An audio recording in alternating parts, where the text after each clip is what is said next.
Good evening, Dungeon Masters. I'm Baron de Ropp. How do we make overland travel and exploration actually interesting? We have tools like random encounters and hexcrawls specifically to facilitate that sense of exploration, yet there's clearly a disconnect between the goal of fostering a sense of discovery and the use of these tools to do so. Furthermore, what can we learn from games like Legend of Zelda's Breath of the Wild or Tears of the Kingdom in order to resolve this exploration disconnect? Just as a dungeon room with 3 identical doors doesn't really offer your players any needed information so they can decide what direction they should go in next, dropping your players in the middle of a grassland hex and telling them that there's more plains in the north, west, and east does little to foster interesting overland travel. And this poor execution of terrain design might be a lesson learned from some of the most popular video games in our current zeitgeist. Even standout franchises suffer from this lack of direction information. The uninspired planet-side excursions of 2012's Mass Effect were so monotonous and repetitive that they were altogether removed from the future iterations of the Mass Effect series. Of course, Legend of Zelda's Breath of the Wild and subsequent Tears of the Kingdom tackles the exploration orientation issue in a visually clear way by presenting tall, iconic landmarks which can help orient the player as they explore the world. The player never feels lost or overwhelmed with an expansive geographical white noise. They always have something interesting to orient themselves and to look at.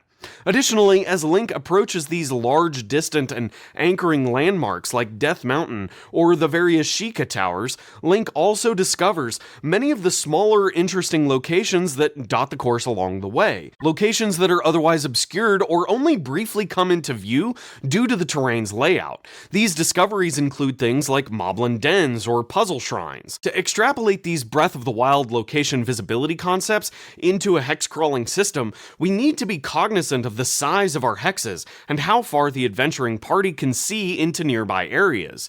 Using the most common size of 6-mile hexes, which represents roughly 1/3 of a day's travel on open ground, we can surmise that objects over 10 feet tall are visible in adjacent hexes. Landmarks over 100 feet high can be seen 2 hexes away, and objects larger than 200 feet can be seen easily 3 hexes away. Additionally, a mountain with elevation prominence of 2,000 feet disappears behind the horizon after some whopping 10 hexes. With these benchmarks in mind, we can place various points of interest around the map and treat them not just as reference points for what characters will discover within a particular hex, but also as directional guides for nearby locations that characters can explore. In a way, these points of interest almost become a series of undiscovered location markers, like on Skyrim's navigation compass, for example. In our earlier case of the monotonous grassland hexes, that area now becomes far more engaging. A tall mountain range can be seen in the north, a watchtower on a hill stands to the east, and in the west there's a small copse of trees, all dotting the otherwise open expanse of prairie. By thinking about what landmarks might be visible in adjacent or nearby hexes, Dungeon Masters provide players meaningful options of what to explore, reasons to get off the beaten path, and opportunities to weigh the risks and rewards of traveling into these adjacent hexes. If the players decide to check out the copse of trees, they might run into a bandit camp in the tree grove. Moreover, hiking toward the trees will cause the fort back in the other direction to no longer be in view, all while players can still see the massive mountain peaks to the north. To iterate on map placement, having a few impressively large landmarks like those mountain peaks and maybe some massive magic tower roughly 20 hexes apart from one another allows the players to orient themselves to at least one of those highly visible landmarks as they explore. Additionally, smaller landmarks like castles on hills can be seen some 3 or 4 hexes away, so ensuring there's a healthy number of these smaller landmarks provides a point-to-point context between each of these massive, distant waypoints. Furthermore, the largest of landmarks are useful for when players might wander through a deep and winding cave or into an expansive forest. If when entering entering the forest, a distant mountain can be seen behind it, and when emerging from the other side, the mountain is no longer in front of them, but off to the east. The players have a good information to understand where they are now located in the world, and will help them realize just how large or small the forest they just traveled through really is.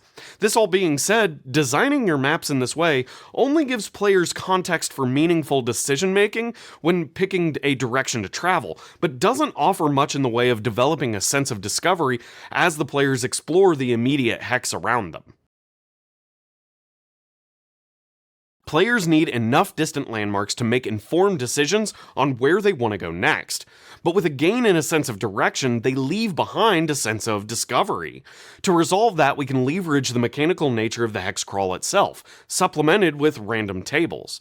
Much the same way we have random NPC or monster encounters, we can use a random location discovery table. In one of my previous videos that I'll link to at the end of this one, I discussed setting up random tables that aren't just lifeless combat encounters, and we can use a similar method on the fly to flesh out interesting geographical or structural discoveries in a similar way. Whenever characters enter a hex, or however often you find appropriate, roll a 1 in 6 chance for the characters to bump into a random encounter. However, also roll a 1 in 6 chance to see if the characters bump into a noteworthy landmark. These landmarks should be small, constrained locations, like the entrance to a monster's lair, an abandoned shack, or perhaps evidence of a poacher's camp. To make a quality, custom landmark discovery table of your own, create 3 columns we can each roll a d6 on. I like calling these 3-column tables a d666 or a d-devil table for that reason.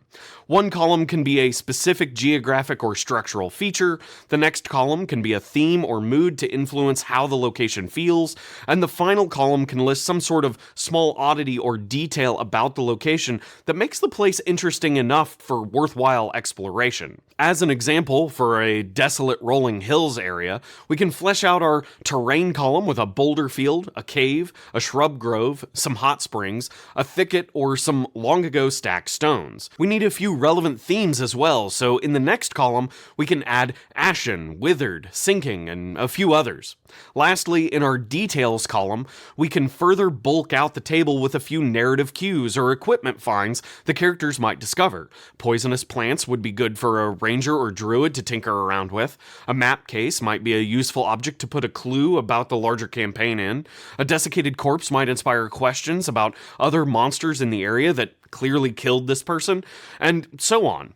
With a landmark table filled out for each explorable area, we have no shortage of thematically interesting locations for characters to bump into as they traverse the map. Thanks to this table, characters might run into a sunken hot spring with a number of poisonous flowers growing around a steam vent, or a cave covered in ash, soot, and splattered blood.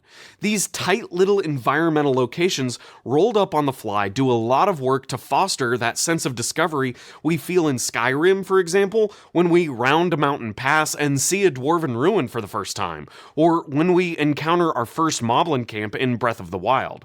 If you'd like to help me make more content like this in the future, please consider supporting me on Patreon or becoming a channel member. Thanks for watching, Dungeon Masters, and until next time, good night.